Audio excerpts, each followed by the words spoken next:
నీ మేనిఫెస్టో ఎట్లా ఉండబోతుంది? అక్కడ ఇంకొకటి ఏంటంటే మైనారిటీ శాతం ఎక్కువ ఉంది. 50% వాళ్ళు ఉన్నారు. బీసీ, ఎస్టీ వీళ్ళు ఒక 50% ఉన్నారు. ఓకే. ఉన్నప్పుడు మైనారిటీ డిక్లరేషన్ మేము అమలు చేస్తామని చెప్పి మాటిచ్చి కనీసం మైనారిటీలని ఇప్పుడు నేను మాట్లాడుతున్నా మైనారిటీ బిడ్డగా. నన్ను నా గొంతు నొక్కే ప్రయత్నం చేస్తారు. మీరేమన్నా మమ్మల్ని ముఖ్యమంత్రిని చేస్తుర్రా, మంత్రిని చేస్తుర్రా, మాకేమైనా ఎమ్మెల్సీ పదవులు ఇస్తుర్రా?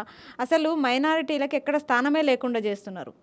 మళ్ళీ మా మైనారిటీ ఓట్లు మాత్రం కావాలి, మీ కాళ్ళ దగ్గర మేము ఉండాలి, కానీ మేము మాత్రం ఎలాంటి పరిపాలన చేయొద్దు, మా వాయిస్ రేజ్ చేయొద్దు, మా హక్కులను కూడా మేము అడగొద్దు.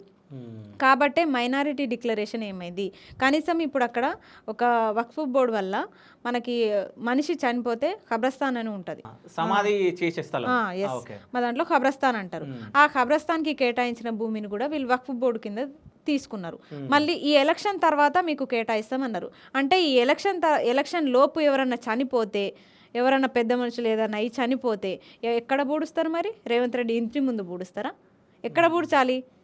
అసలు అంటే జీవితాలకి గ్యారంటీ లేకుండా పోతుంది. బతుకున్నప్పుడు ఎలాగో ఏది చూడకుండానే, ఏది అనుభవించకుండానే ఇబ్బంది పడుతున్నాం. కనీసం మనిషి చనిపోయిన తర్వాత కూడా ప్రశాంతత లేదా? మనిషి ఆత్మకి ప్రశాంతత కలగొద్దా?